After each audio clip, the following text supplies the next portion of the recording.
Uma enxada na beira do caminho. Este espaço é destinado a todos aqueles que não estão contentes com os conceitos do senso comum sobre as coisas do mundo.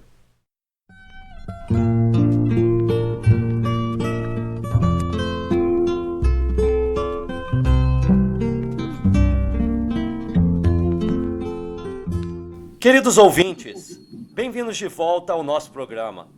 Hoje conversaremos com o nosso caríssimo amigo Caliban Calides, que responderá perguntas sobre as tradições religiosas e a ciência. Seja bem-vindo, Caliban. João, muito obrigado pelo convite mais uma vez. Prezado Caliban, gostaria de começar perguntando o que você pensa da opinião de que as religiões, por tratarem de pensamentos provindo dos humanos e não tendo absolutamente nada de divino, deveriam ceder lugar ao racionalismo científico. Ou seja, você concorda que a humanidade deveria abandonar todas essas práticas religiosas e substituí-la pelo estudo e prática da ciência moderna? Essa eu acho uma pergunta estranha, né? Assim, honestamente, né? Por que eu acho estranha, João, essa pergunta? Falou aí, né, que a religião foi feita, não tem nada de divino, né? Essa é a opinião de alguns, né? Sabe por que é estranho para mim? É estranha essa pergunta? Porque as pessoas decidiram, no seu conceito, na sua opinião, se uma coisa é divina ou não é divina. É um pensamento humano. Nesse tipo de questionamento, não há nada de divino nos pensamentos humanos, né? Não há nada de divino. A impressão que me passa é que as pessoas gostariam ou acham que Deus seria uma pessoa que estaria ali na esquina ou perto do botequim delas, tá? Que pudesse encontrar na rua, dar um alô para ele, tá? E esse, então, seria Deus, né? E é estranho, porque, evidentemente, quando você estuda teologia, você sabe que Deus, ele é o óbvio ululante, né? Ela é a realidade maior, que é indemonstrável, mas que é intuitivamente colocada na mente de qualquer pessoa, de qualquer quadrante, de qualquer lugar, de qualquer época da humanidade. As pessoas pensavam em quem teria sido o criador de todas as coisas. Isso é um pensamento mais do que óbvio, né? Se não fui eu quem fiz, se não foi ninguém que eu conheço, se ninguém que eu não conheço também aceita essa autoria como sendo dela, é evidente que é de uma força desconhecida. E essa força levou aí o nome de Deus, né? Isso em Roma, né? Deus é uma palavra lá do latim, né? Que é uma espécie de tentativa de reproduzir os Zeus lá dos gregos, né? Não era exatamente igual. A natureza dos Zeus e a natureza do Deus, né? São naturezas diferentes, porque o Deus é mais o Júpiter, né? Mas é curioso esse tipo de indagação, porque o que seria um pensamento humano de ordem divina? E o que seria um pensamento humano que não seria de ordem divina, né? Então, essa confusão se faz pelo tipo de concepção que as pessoas têm sobre o que vem a ser religião. Então, na maioria das religiões, Deus é um sujeito. Ele é um intruso dentro dos negócios da humanidade, sempre presente, onipresente nesse sentido, não no sentido teológico da onipresença de Deus, mas presente em tudo.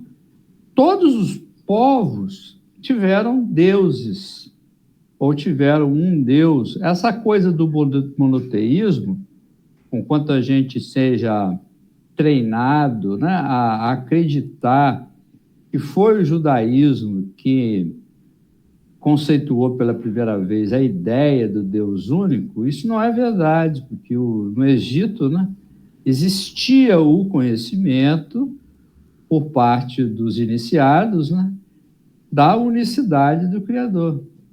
Mas os egípcios, né, falando os egípcios, a casta, né, a casta sacerdotal, ela contemporizava com o povo.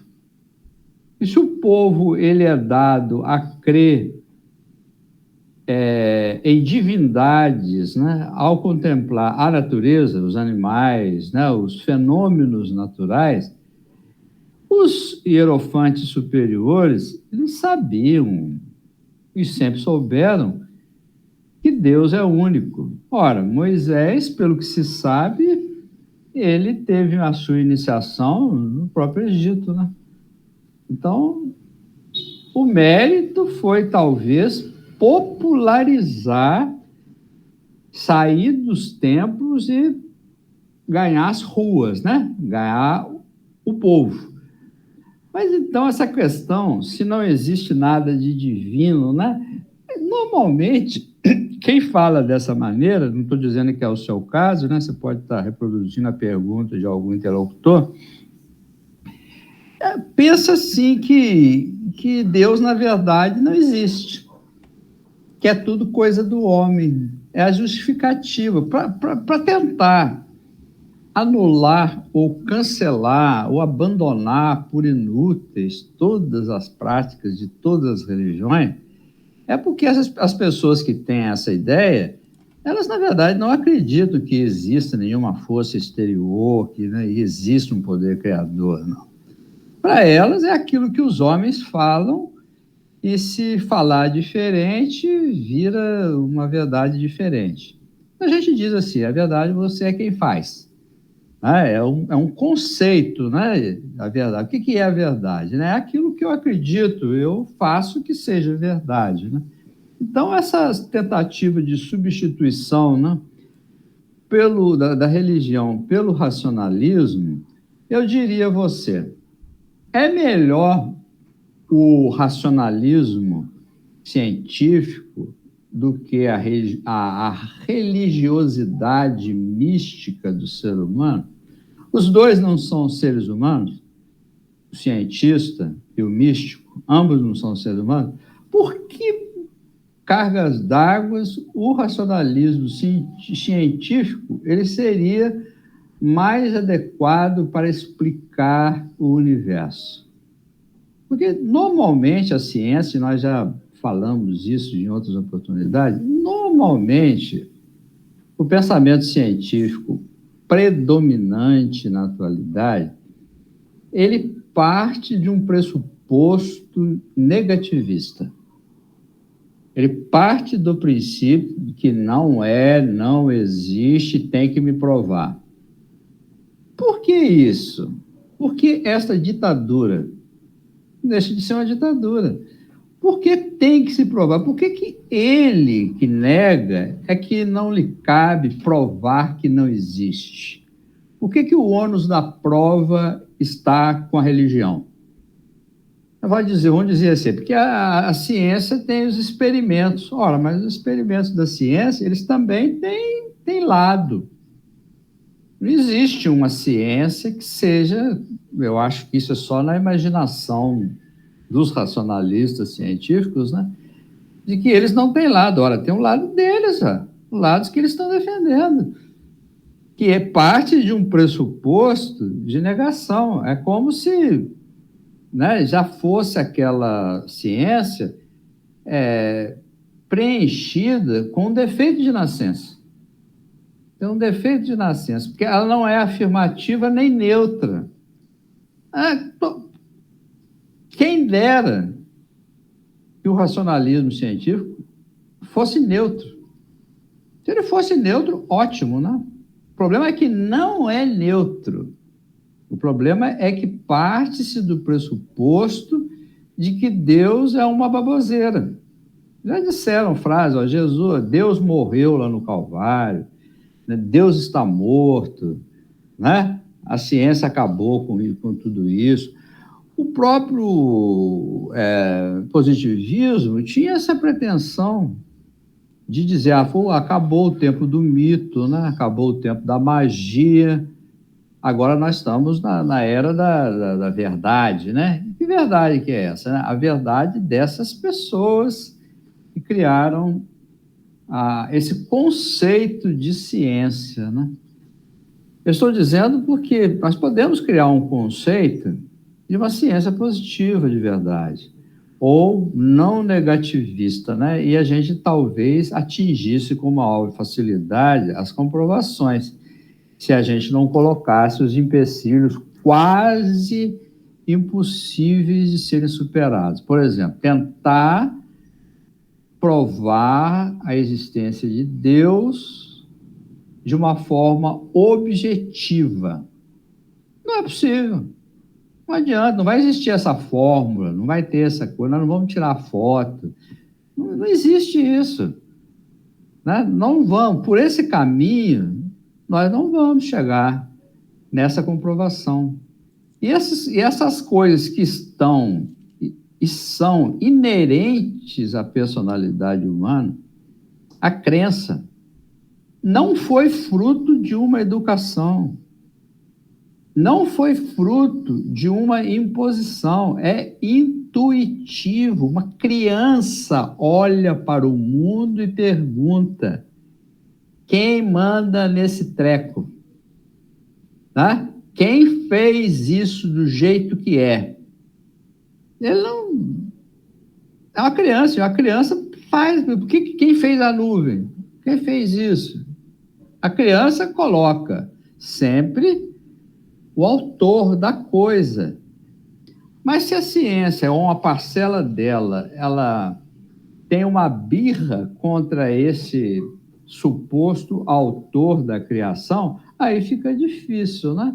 Se colocar que as religiões, elas não têm nada de divino porque foram feitas por homens, olha, é claro que foram feitas por homens. É evidente que as religiões, organizadamente falando, né, elas foram feitas por homens. Qual outro? O que seria? Pelos animais ou pelas plantas? O que seria? Pelas nuvens? É claro que foram os homens. É evidente. Isso não invalida que os homens sejam instrumentos de um poder maior. É isso que nós estamos falando, né? Então, existe essa religião de forma intuitiva. Ela não é uma religião organizada. Ela existe em todas as épocas, em todos os lugares, em todas as culturas, em todas as idades. O caráter dessa divindade é que nós temos que entender esse caráter dessa revelação divina feito, sim, por homens. E temos que observar que há coisas que as pessoas fazem que têm, sim, um caráter divino. Você, por exemplo, perdoar alguém que lhe ofenda no mundo e que lhe traga um mal muito grande, faça um mal muito grande para você. E, no entanto, você não se vinga. Você faz o bem para essa pessoa que te prejudicou. Isto é um caráter divino no comportamento humano. Ora, é feito por pessoas, sim, mas tem pessoas e tem outras pessoas. Tem pessoas que são mais avançados intelectual e moralmente do que os seus semelhantes. E sempre existiram essas pessoas que vislumbraram nuances de uma realidade que vai sendo progressivamente revelado ao homem. Por exemplo, nós citamos aí o próprio Moisés, né? Alguém vai desmentir a perenidade dos 10 mandamentos? Alguém vai desmentir? Quem é essa pessoa capaz de dizer que aquilo que está lá escrito na lei seja errado nos dias de hoje? Não matarás, não furtarás, não prestareis falso testemunho. Essas coisas não são atualíssimas? Principalmente essa última aí, matar, deixamos de matar?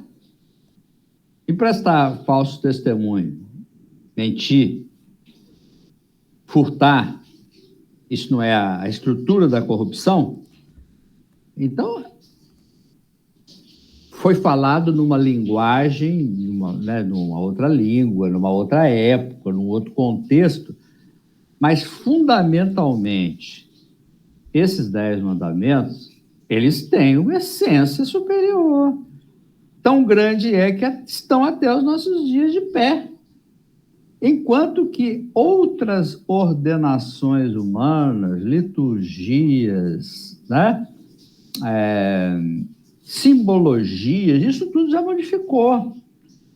Mas a essência ético-moral do ensinamento da religião, isso está sempre desafiando todos os tempos. E se surgir alguém capaz de dizer que me mostre o que está errado nos 10 mandamentos. Inclusive, não tomar o nome de Deus em vão, né? Muito se faz em nome de Deus, inclusive comete-se crimes em nome do Altíssimo, né? Então, aí está outro mandamento. Não é verdade. Como que não é verdade, né? Ora, Moisés e outros são agentes, é óbvio que são agentes da divindade. Mas a divindade, ela se comunica diretamente com o homem? Não, ela se comunica através de outros homens. É assim que funciona. A divindade se comunica de um ser humano para outro ser humano. Tanto que na pergunta que foi feita ao Cristo, qual é o maior mandamento, né? Amarás a Deus sobre todas as coisas, ele falou, e outro semelhante a esse, amarás a teu próximo como a ti mesmo. Ele colocou em pé de igualdade o relacionamento com o semelhante. É um conceito de religião. Obviamente, Deus vai falar ao mundo através das pessoas. É evidente. Não tem outro jeito, né? A linguagem vai chegar, nós já temos o dom da linguagem, o pensamento divino vai ser vertido por meio da longuíssima escada de Jacó, né? Ou seja, do pensamento da divindade, nós podemos imaginar todos os mensageiros espirituais encarregados de transmitir o pensamento divino. Então, é assim que se manifesta no mundo. Enquanto que determinadas coisas são transitórias e passam com o tempo, a revelação divina, ela é progressiva, né? Ela vai se completando, vai se aproximando cada vez mais dos conceitos mais adiantados de ética, que você chega à conclusão. Até falei uma coisa um pouco invertida, né? Eu quero dizer o seguinte, que hoje, quando a pessoa fala assim, descobrir uma lei, não sei o que tal, se você fizer o bem para quem te faz o mal, isso vai ser muito bom para todo mundo. Porque isso está falado lá, tem 2000 anos já, né? Certo? Ninguém descobriu, na verdade, né? Eu me lembro que, assim, hoje, esse pensamento científico, às vezes, leva a gente a falar o seguinte, os pesquisadores lá de Harvard, de sei lá onde, né? De sei qual que é a universidade aí, chegaram à conclusão, depois de longos estudos, experiências, que é importante fazer o bem ao próximo. Então, agora eu aceito. Né? Agora eu aceito porque nas experiências científicas, né, se verificou que quando você perdoa, tudo melhora. Quando você faz o bem, né, quando você divide a sua riqueza, o mundo fica melhor, não fica?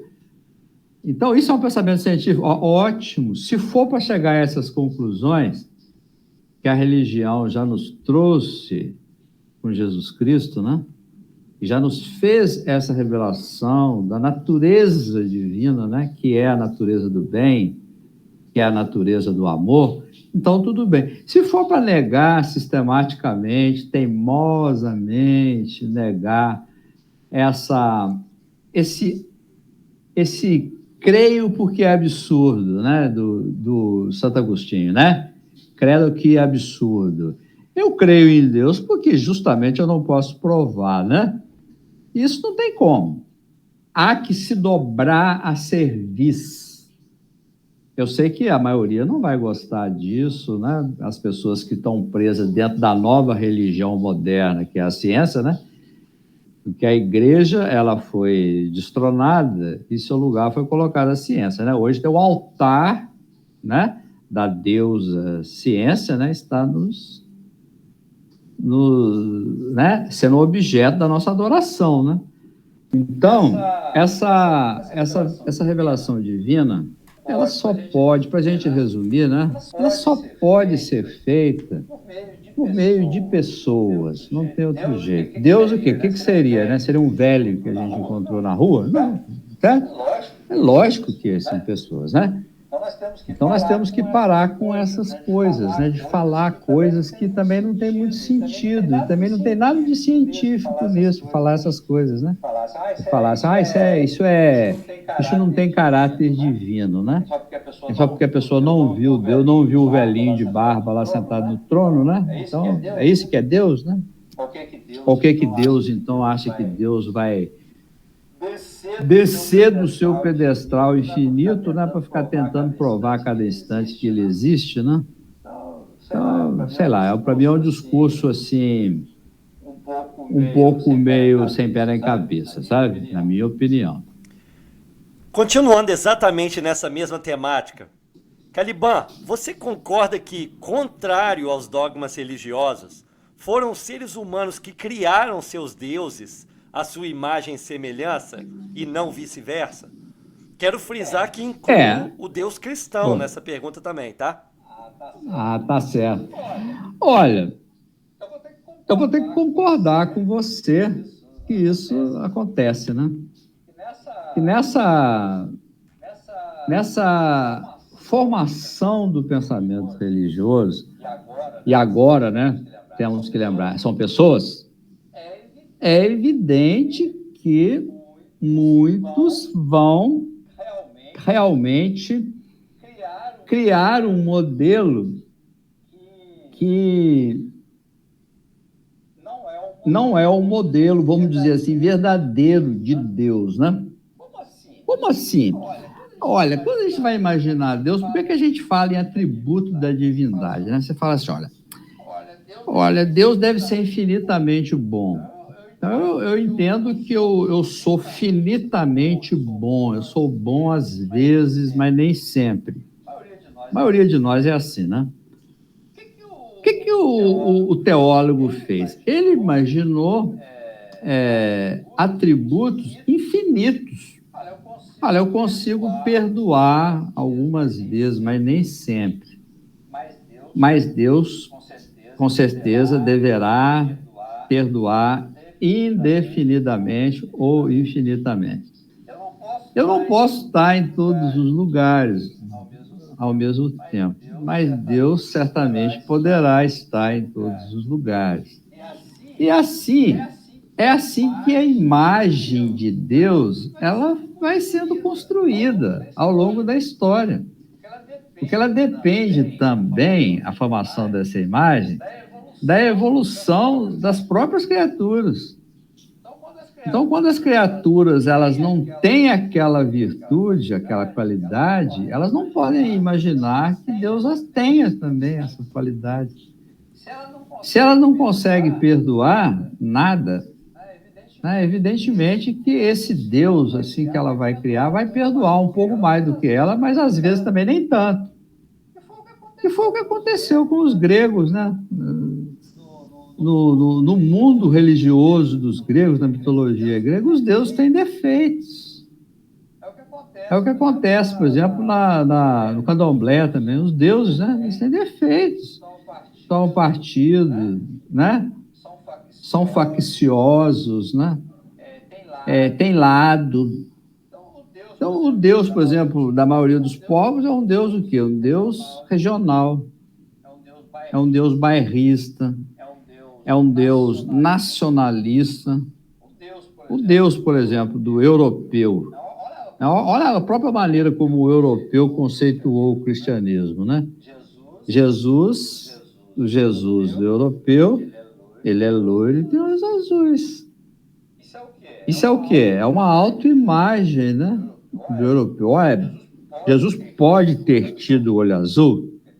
Ele pode até ter tido olho azul, mas é provável que não tivesse, né? É bem provável que pudesse ter, talvez, até olho verde. Mas é mais certo que os olhos dele fossem castanhos, né? É o mais desesperado daquele grupo lá do Oriente Médio, né? Então, sim, às vezes nós criamos Deus à nossa imagem e à nossa semelhança. Sim.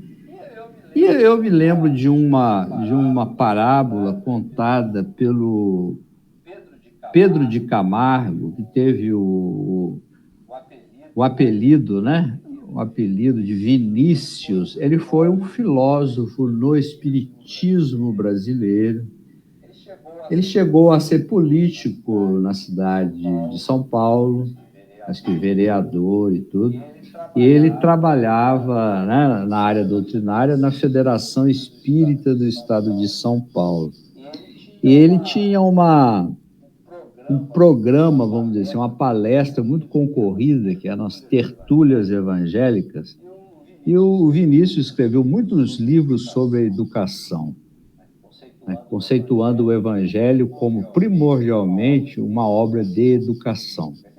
Ele tem vários livros, né? O Mestre na Educação, Em Torno do Mestre, Na Seara do Mestre, sempre em torno da educação. Ele conta uma parábola em um dos seus livros, eu acredito que seja o livro Em Torno do Mestre, né? Ele conta uma parábola que Jesus está na cruz e ele está, né, nos seus últimos momentos, e então, naquele momento, Jeová, enfurecido, né, por ver o seu filho ser vilipendiado da maneira como foi, com aquela tremenda injustiça, né, aquele julgamento sumário, absolutamente único em termos de malvadeza na história do direito romano, né?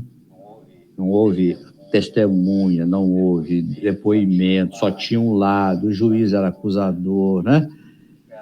Era acusador ao mesmo tempo, só faltou ser o carrasco, né? Então, Jeová alçou a sua destra, como se fosse o Odin lá dos germânicos, né? Pronto a disparar raios e trovões, né? Não é isso? Ele alçou a sua destra para fulminar Jerusalém naquele momento, né? Então, os anjos que obedeciam, né, vendo a ira de Deus, né, de Jeová, né, prestos estiveram ali junto para que então cada qual deles pudesse trazer, né, alguma desgraça para o povo, para quem cometia aquele crime, né? Então, alçou a destra e estava pronto a lançar a sua maldição e para fulminar todas aquelas pessoas que estavam naquele dia do Calvário, né? Quando Jesus, olhando para o céu, mirando seu Pai, com ternura lhe diz: Pai, perdoa-lhes, porque não sabem o que fazem. Então, diz-nos Vinícius, nessa parábola muito interessante, que eu estou longe de poder reproduzir ali a beleza, né? A destra divina pendeu inerte e rígida e não conseguiu castigar a humanidade, porque ele encontrou na sua vítima ali o perdão. E se ele havia perdoado, porque Deus havia de se vingar. Assim acreditam, essa é a conclusão de Vinícius, né? Assim acreditam e acreditaram as pessoas ao longo da humanidade. No entanto, Deus sempre foi misericórdia, sempre foi perdão, sempre foi amor. É uma coisa muito interessante, porque nós temos o choque de conceitos, né? Que o Cristo trouxe, né? Aquele Deus nacional, aquele Deus vingativo, aquele Deus cioso, aquele Deus ciumento dos seus crentes, dos seus súditos, né? Aquele Deus é substituído por um Deus que é o Pai. Até então ninguém havia falado desse sentimento, da paternidade divina. Então, esse Deus é o Deus do perdão, que até então não existia perdão no Deus hebreu. O Deus hebreu era implacável, né? Ele era muito bom para quem ele era súdito, para quem ele era fiel, né? Mas era extremamente severo para quem não lhe estivesse sob o seu domínio, né? Então, se o homem cria, é onde nós queremos chegar, cria imagens de Deus que tem a ver com a sua evolução espiritual. Então é evidente que o Deus Jeová, ele é um Deus nacionalista, porque o povo de Israel é um povo nacionalista. É evidente que o Deus de Israel é um Deus que pune, porque a cultura do povo hebreu era uma cultura punitivista. E ainda é, na cultura semítica, é extremamente severa com relação ao crime, né? Corta a mão do ladrão, não é isso? Então, esse tipo de punição vai levar à concepção de um Deus severo. O Deus de Jesus, entretanto, o Deus cristão, é outra coisa, totalmente diferente disso, né? Então, o Cristo, ele fez uma ruptura, vamos dizer assim, bem sutil com a lei antiga, porque ele fala, não vim destruir a lei, mas cumpri-la. Ele está se referindo não às ordenações humanas e aos defeitos do Deus hebreu, não. Está se referindo lá à beleza dos 10 mandamentos, à beleza das profecias, o trabalho infatigável daqueles que socorriam as viúvas que Elias fez. Elias ressuscitou, né? Uma viúva. Ele se condoía de uma viúva. Então, esse era o germe do Evangelho de Jesus. Então, é com esta lei que o Cristo não quer romper. Mas com as tradições, com as ordenações humanas que estão equivocadas, ele rompeu sim. Ele diz, pecais por causa de vossa tradição. Então, nem toda tradição ela é boa. Então, o homem cria e desfaz as suas criações. Então, hoje a concepção cristã de Deus é com certeza, uma concepção melhor do que era de 300, 400 anos atrás. Aquele Deus que exigia que todo mundo se convertesse à religião católica, por exemplo, né? Que supliciava judeus, muçulmanos, ciganos, etc., e outras minorias, né? Esse tipo de Deus que os homens criaram, um Deus que fazia guerra, que fez cruzadas, que incentivou o crime, né? A expoliação, esse Deus que ainda continua em muitas culturas, né? Um Deus que pessoas só aceitam o Deus do país dele. E essa cultura messiânica de povos também é muito interessante. Os Estados Unidos têm isso aí também, né? Semelhantemente ao povo de Israel, essa geolatria, isso faz muito mal. Essa coisa de nós somos o povo escolhido. O Deus de Jesus é de todos. É de todos os povos, do Ocidente e do Oriente, do Norte e do Sul. Todos. Né? Não é Deus de um povo. Isso é muito perigoso. Então, sim, eu concordo com você, embora na primeira pergunta, né, eu tivesse dito que é evidente que a religião é coisa dos homens, né? E falei isso no bom sentido e falei agora no mau sentido também, tá? E todos os sentidos estão presentes. Então, o Deus de Jesus, ele vem corrigir e formatar melhor a concepção da divindade. Caliban, já que você citou a Bíblia algumas vezes, te pergunto, o que você acha dela? Você acha que foi Deus que inspirou as escrituras, tanto do Antigo como do Novo Testamento? É o que a maioria fala, né? E tudo. São coisas muito engraçadas, né? Eu vou falar por que eu acho engraçada, porque faz parte da minha experiência pessoal, né? Já citei isso, vou repetir, porque é muito interessante isso. Eu trabalhava em um prédio e a ascensorista desse prédio, ela estava sempre lendo uma dessas Bíblias de bolso. E é uma coisa muito interessante, porque ela abria ao acaso, ficava lendo atentamente aquele livrinho, como se ele abrindo ao acaso lá, fosse cair, por exemplo, abriu nos Salmos, não sei o que lá, né?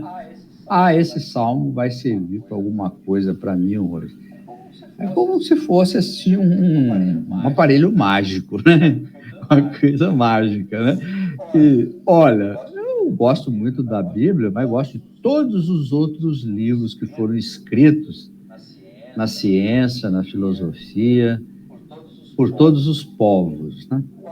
Não gosto só da Bíblia, não. Tem essa coisa de achar, né, que aquele livro ali, ele é mais especial do que o outro, ou é mais divino do que os outros, né? Se você comparar o Antigo com o Novo Testamento, há uma diferença substantiva, né, entre o Antigo e o Novo Testamento. Tem coisas no Antigo Testamento, né, que a gente percebe, por exemplo, a crença nas manifestações espíritas existia. Abraão viu Deus, né? Deus mandou, faz isso. Jacó lutou com Deus. Jacó vai para lá, vem para cá. Deus estava sempre presente no Antigo Testamento, como se fosse um tutor bastante atencioso, né? Está lá constantemente dando a seu pitaco, né? No meio da história, né? Eu vou falar para você que a Bíblia, ela é um livro muito interessante quando a gente analisa ele do ponto de vista hermenêutico. A gente faz um estudo histórico, geográfico, né? A gente considera a Bíblia como um depoimento histórico, geográfico e social de um povo. É evidente que esse livro ele teve um interesse muito grande para os povos semitas. Foi muito importante, embora não fosse originalmente deles. Por exemplo, vou citar mais uma vez, né, a lenda da Arca de Noé. Ela existia antes da existência da Bíblia. O dilúvio, ele é citado até na China, na Índia, até na América do Norte, entre os indígenas, né, eles falam do dilúvio, né? Então, não é uma propriedade. Quer dizer que por isso não vale nada? Não. Vale sim. O que eu não concordo, eu não aceito, é a ditadura da Bíblia. Isso eu não aceito. Tá? De que eu sou obrigado a entender que tudo que está escrito, principalmente no Antigo Testamento, seja inamovível. Que é isso que as pessoas falam quando assim perguntam, né? Você acredita na Bíblia, né? É isso que as pessoas querem, falam assim, que é a palavra de Deus e tudo, né?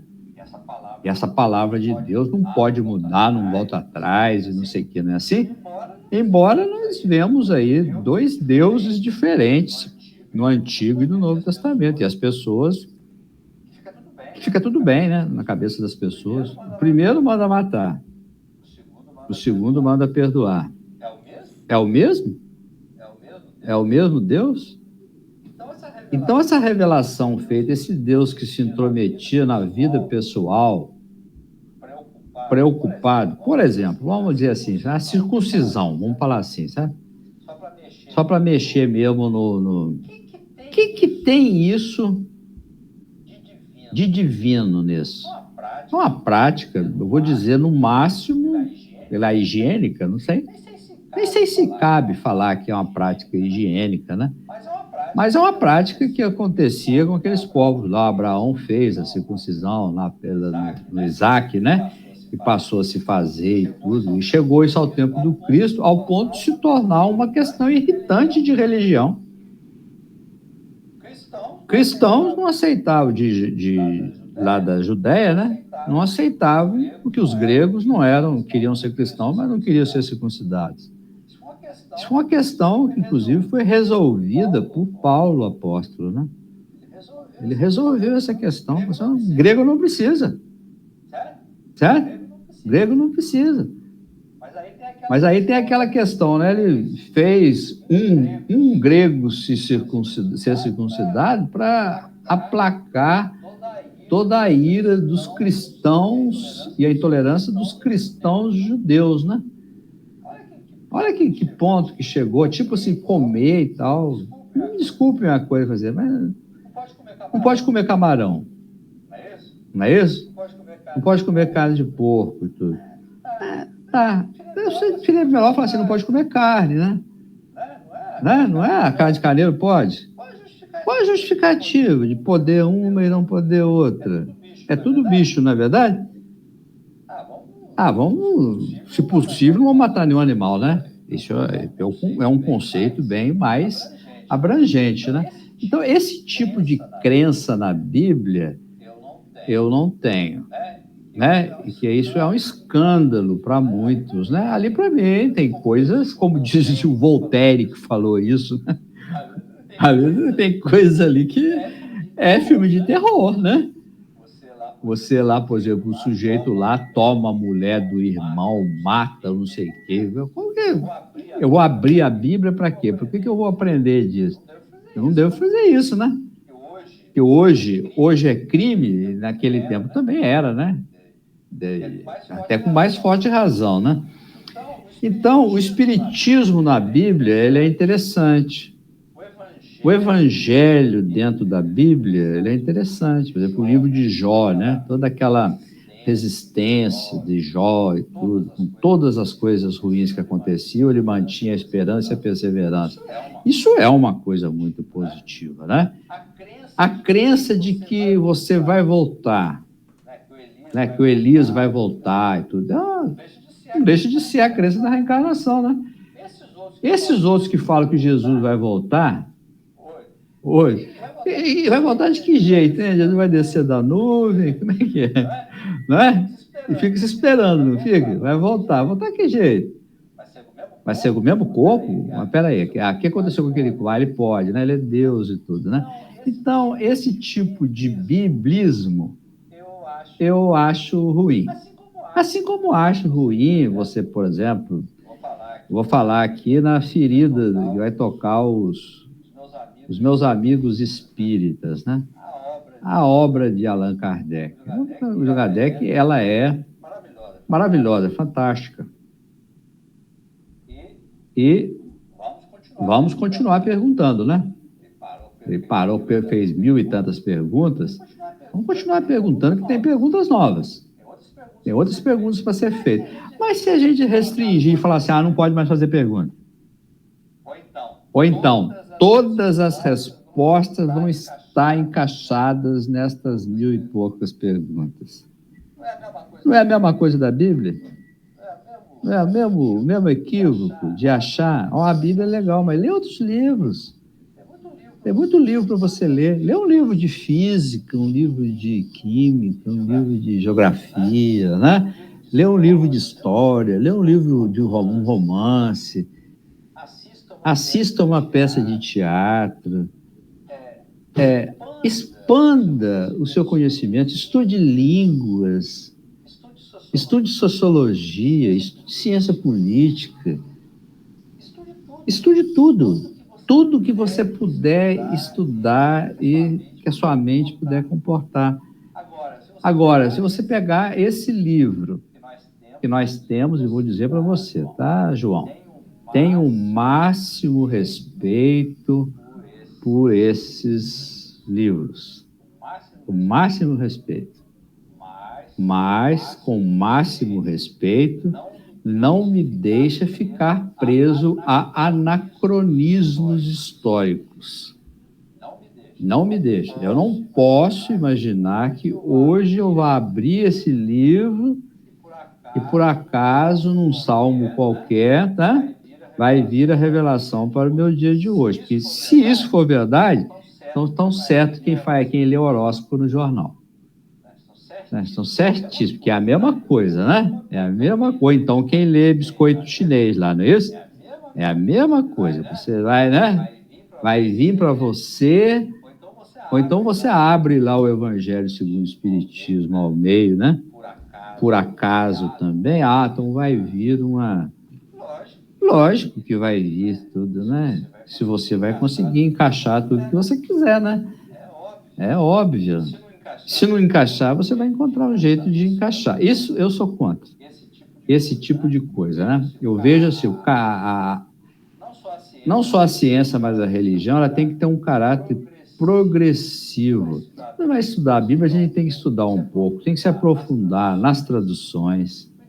O ideal seria que a gente estudasse o grego, estudasse o hebraico, o aramaico, o latim, tudo, né? Para a gente poder fazer um estudo comparativo. Fizeram um trabalho muito interessante. Isso foi a Bíblia de Jerusalém, né? Um trabalho muito grande, muito fôlego. E só teve uma coisa: faltaram os espiritualistas, né? Os reencarnacionistas, participarem também dessa edição, né? Ficaram de fora, né?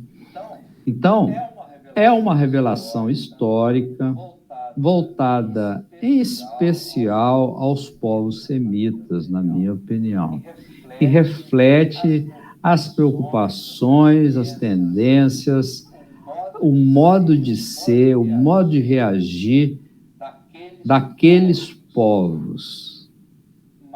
Mas passou, tá? Passou. Hoje é história. E é como história que deve ser estudada.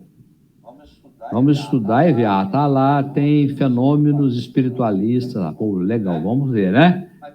Mas tem um outro lá, o fulano mandou matar e enterrou 10 mil no dia. O que eu vou ganhar com isso? Né? Ou então, o que me interessa saber a árvore genealógica de um fulano qualquer? O que é que eu vou ganhar com isso? Tá? Em termos de conhecimento, né? E será que aquilo tudo é verdade? Vamos colocar uma interrogação bem grande sobre isso, né? As tais genealogias e tudo. Eu, particularmente, acho apenas um monte de nomes, tá? Um monte de nomes, não necessariamente com sentido de nada, porque eu imagino o seguinte: será que o povo hebreu ele era mais...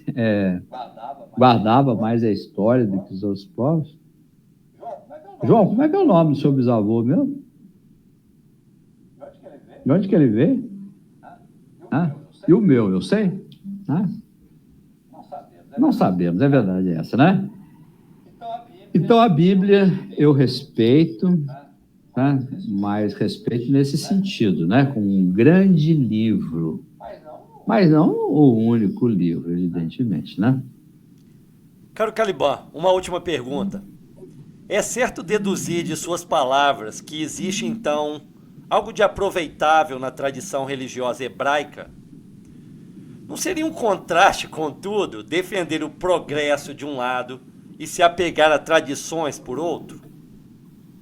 Olha, é um negócio curioso, né? Uma pergunta interessante, porque é lógico que há coisas aproveitáveis, nós acabamos de falar, e muito, né? E muito. Não no sentido de que a maioria dos religiosos se apoiam ou se apegam, né? Mas em outros sentidos que talvez sejam até desconhecidos para eles. Por que eu estou falando isso?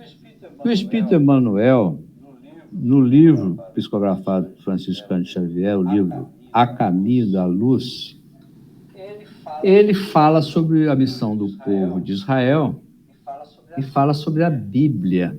Então, Emmanuel diz que a Bíblia, ela esconde ainda, a Bíblia, no sentido, seria o Antigo Testamento, né? Esconde muitas chaves interpretativas de uma ciência oculta. Tem muito que nós devemos ainda, no futuro, aprender nesse livro. Aquelas idades das pessoas, né? Viveu 700 anos, gerou isso, gerou aquilo e tudo, né? Eu, quando era jovem, tinha meus 16 anos, eu gostava muito de ler o Antigo Testamento, né? Principalmente a lei, né? A Torá, né? Os 5 primeiros livros que são atribuídos a Moisés. E quando eu fui ver a história de Noé, lá tinha assim, Noé, não sei se você sabe, Noé é atribuído que tinha vivido 500 anos redondinhos, né? E depois morreu, né? Mas que Noé, ao completar tantos anos de idade, acho que 130 anos, gerou a Sem, o pai dos semitas, né?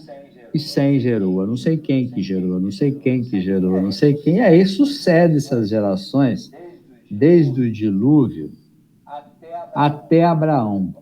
Quando Abraão está saindo da Mesopotâmia, vai subir por entre os rios, né? E vai chegar na Síria, né? Que é a terra de Arã.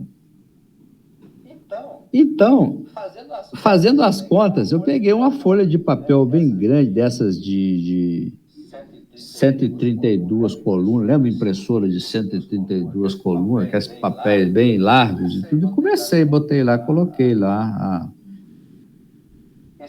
esses números, né? É uma coisa curiosa que eu descobri, você pode fazer esse teste, se você quiser, você coloca lá e vai, tá?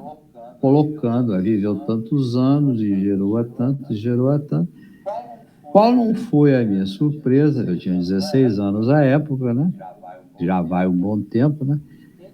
Em que eu descobri que quando Abraão estava saindo da Mesopotâmia, Noé ainda estava vivo, né? É uma coisa muito interessante. O que me levou a pensar, então, no pensamento? Olha, isso é um símbolo, né? Noé é um símbolo. Evidentemente, não é uma pessoa. Você imagina ele estando com 500 anos e tudo. E uma outra coisa que eu pensei lá, eu achei muito curioso, eu falei assim, olha, isso pode ser uma chave secreta da reencarnação.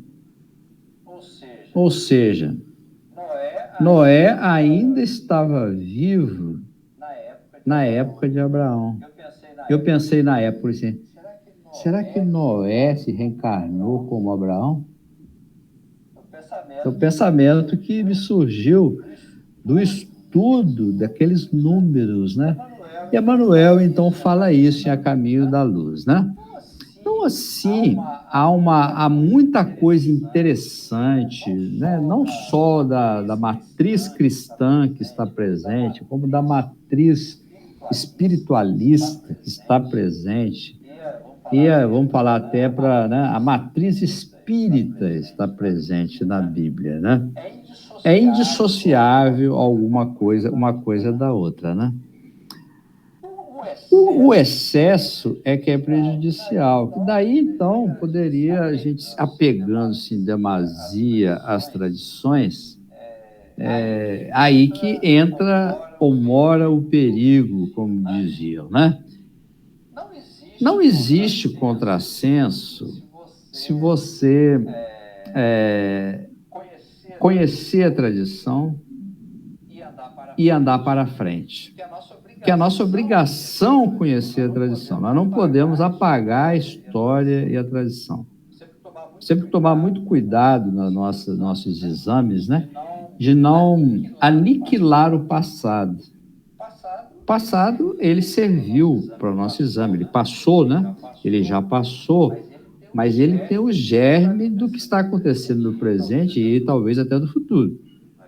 Não é verdade? Mas nós não podemos, o apego, por exemplo, a parte de rituais de religião. Eu tenho que sacrificar um bode, um carneiro, não sei o quê, um passarinho. É lógico que isso acabou, né, gente? É evidente que isso já passou, né? Não posso andar mais de 1000 passos no dia de sábado, né? Hoje a gente anda mais de 1000 passos dentro da casa da gente. Só colocar aqueles reloginhos que você vai ver isso, né? Que a gente anda mais de 1000 passos dentro de casa, sem sair de casa, né? Então, esse tipo de tradição mostra para a gente que, embora nós devamos estudar também o que já aconteceu, nós temos que entender que, muitas vezes, o que acontece é que nós não podemos mumificar o conhecimento. Ou seja, eu não posso julgar os atos do passado com os conceitos do presente. É um grande erro, né? Julgar o passado com os conhecimentos, com a régua que eu meço as coisas no dia de hoje. Não posso. Por isso que eu disse que há necessidade de um estudo profundo quando nós vamos estudar essas escrituras. Tem que se aprofundar bastante. Não é uma coisa para qualquer um. Não é uma coisa para se popularizar. Não é uma coisa massificada. Se massificar, vai ficar igual a história da moça do elevador. Não é possível isso. Ela não vai entender, né? Que aquela coisa lá que ela está lendo, né? É um texto que está num contexto, numa outra língua, numa tradução, numa outra coisa, que ela não vai entender. E não é também você destacar e recortar pedaços que vão te dar a noção do que está acontecendo. Outro dia eu estava estudando um texto de Lucas, né? E é interessante, assim, Lucas, ele fala, e depois disso Jesus fez isso. E depois disso ele fez isso. É uma continuidade. Então, quando eu vou ler alguma coisa, eu tenho que ver o que tem depois e o que tem antes, para eu ter um entendimento do que estava acontecendo. É um erro, né? Você tirar uma frase do contexto. A gente não fala isso? A pessoa fala uma frase. Qual que é o péssimo jornalismo, prática jornalística? É eu tirar do contexto. Eu pego uma frase qualquer, tiro ela do contexto, parece uma outra coisa, não parece, muitas vezes? E a pessoa fala assim, não, mas não foi isso que eu quis dizer, não, porque ela estava dito num outro contexto, uma outra coisa. Então, para fazer o estudo, tem que ser da Bíblia, né? Tem que ter um estudo contextualizado, tentar entender, se aprofundar, não aceitar a primeira resposta, não. Pensar bastante, procurar, tá? E não ficar com essa veneração babosa, vamos dizer assim, só porque é a Bíblia, não. Você vai ter, não, isso aqui eu não acredito, não acredito nisso. Vou citar um exemplo para vocês. As coisas que eu não acredito na Bíblia, eu acredito em muita coisa, e coisas que eu não acredito. Vamos lá. Moisés abriu o Mar Vermelho. Né? Abriu o Mar Vermelho? Alguém conseguiu fazer de novo? Não. Como é que ele fez? Botou a vara lá e tudo. Ficou as ondas de um lado e as ondas do outro, igual no filme Os 10 Mandamentos, lá do Cécio B. de Mello? Não, né? Vamos crescer? Vamos crescer? Não tem jeito de fazer isso, né? Não dá para fazer isso. Então, aconteceu alguma coisa? Ah, deve ter acontecido alguma coisa. O que será que deve ter acontecido? Vamos procurar? Existe um livro, por exemplo, o livro Faraó Menefetá, que diz que como é que aconteceu. Será que é verdade? Não sei. O espírito que escreveu lá falou que foi daquele jeito que aconteceu, né? Josué parou o sol. Tem jeito de parar o sol? Não, né? Aí os nossos irmãos da ciência têm toda a razão, né? Não dá para parar sol, né? O sol para aí e tudo. Vocês imaginam se o sol parasse, o que aconteceria com o sistema solar todo? Eu acho que seria um desastre absurdo, né? Então não tem como parar o sol, né? Mas o que aconteceu? Ah, tá. Será que foi um eclipse? Né? A tomada de Jericó, né? Será que foi um eclipse? Ah, tocamos flauta lá e os muros de Jericó caíram. O que foi que aconteceu? Né? Aquela torre lá estava bem edificada, tá? Tudo assim, é assim mesmo, né? Então, a 10ª praga de Moisés. O anjo da morte saiu por Mênfis, né? Que era a capital do Egito na época, né? E saiu o quê? Saiu a matar todos os primogênitos. Todos morreram, todos os primogênitos morreram. Morriam os primogênitos dos egípcios, mas não morriam os primogênitos das outras nacionalidades que estavam lá. Interessante isso, né? É um anjo da morte seletivo. Será que aconteceu, hein? Dá até medo de falar, né? De tentar imaginar o que deve ter acontecido, né? Essa coisa, então, vamos citar outros, por exemplo. Tá? No deserto, isso está também lá na Torá, né? Abriu-se a terra e milhares de pessoas, eu não lembro se era 18 mil, se era 6 mil pessoas, caíram, a terra os tragou, quer dizer, abriu-se a terra e caíram as pessoas. Obviamente, todos eles ali eram revoltosos, né, contra a longa permanência no deserto, né? O que será que aconteceu, né, minha gente, né? O que será que aconteceu? Por que todo mundo foi cair na vala, né? Foi assim, Deus matou todos. Que Deus é esse, hein? Que Deus é esse que manda matar e abre a vala, né? Porque o escritor lá não falou assim, ó. Tem uns que falam assim, ó. Passou a espada, velhos, crianças, passando as rodas das carroças por sobre as suas cabeças. Está lá. O escritor, ele não escondeu. Aí eu falo para vocês. Isso é bonito? Né? Então, só existe coisa ruim na Bíblia, no Antigo Testamento? Evidentemente que não. O que existe são absurdos quando a gente toma palavras ao pé da letra. Eu acredito que Moisés abriu o Mar Vermelho, não é isso? O Nilo ficou de cor de sangue, né? Todinho. O Rio Nilo, então, olha, o Rio Nilo é muito grande, hein? É muito grande, é um dos rios mais longos do mundo, acho que é o mais longo do mundo, né? Para o Rio Nilo ficar todo vermelho, haja tinta, né? Haja tinta. Então, as coisas que ocorreram de fato é que nós temos que perferir, não é a gente negar os fatos, não. Deve ter acontecido alguma coisa, senão o escritor não teria registrado, né? Por exemplo, casa, né? Lembrei dessa uma do Levítico, né? A casa podia ter lepra. Olha que interessante, né? E a casa pode ter lepra? Que eu saiba, não. Mas as coisas que os leprosos tocam podem transmitir aquele bacilo? Podem, né?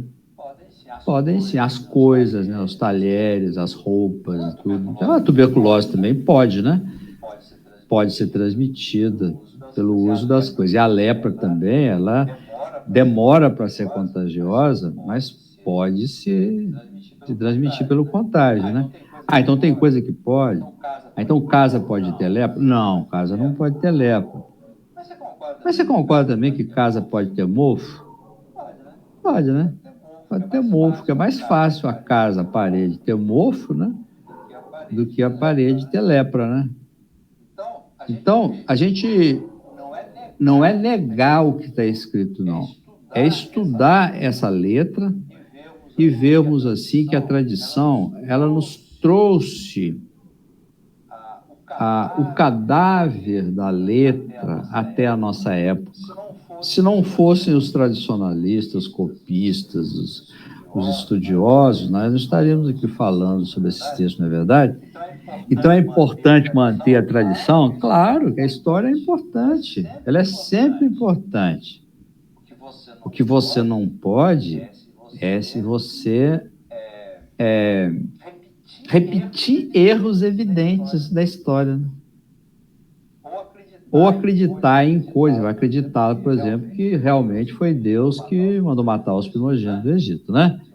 Se você acredita isso, você é uma pessoa aí, do meu ponto de vista, muito ingênua, né? Para mim, salta aos olhos ali de que foi uma sedição popular, né? E morria os judeus porque as pessoas sabiam quem era judeus e quem não era. Não é Deus, né? Se fosse Deus que fizesse isso, né? Vou sair matando o egípcio aí. Por quê? O que aquela criança tinha a ver com isso? Deus estava com raiva? Vai matar o filho do egípcio? E se o egípcio fosse bonzinho? E aí? Todos os primogênitos morreram, né? Também é outra coisa, né? Todos. Não, deve ter morrido bastante, né? Todos? Não, né? Todos não morreram, não, né? Então, eu acho assim, que a gente tem que estudar a Bíblia, respeitar, mas não é contrassenso, não, você defender a história, não, tá? As fatos estão lá, tem que ser registrados, foram registrados, eles têm que ser interpretados. Eu acredito que a maioria dos fatos lá tem uma razão de ser para estar escrito, não a razão que lhes é atribuída pelas religiões pentecostais, principalmente, tá? Que são muito literais, né? Levam muito ao pé da letra, né? Então você tem que falar para eles que é um livro importante, que, né? Mas se a pessoa disser assim, não, você tem que... Toda a verdade está na Bíblia. Então, meu irmão, vou ficar fora dessa verdade, tá? Se toda a verdade está na Bíblia, tá? Então toda a ciência, toda a filosofia, todo o conhecimento da humanidade terá sido em vão. É o que eu encerro por aqui essa pergunta. Muito bem. Terminamos assim o programa de hoje. Gostaríamos de agradecer primeiramente os nossos caríssimos ouvintes e, como sempre, o nosso amigo Caliban Calitz pela participação de hoje. Muito obrigado e até a próxima. Até a próxima, João. E aqui encerramos esse podcast. Muito obrigada por sua companhia. Gostou? Então se inscreva no nosso canal e nos acompanhe. Até logo!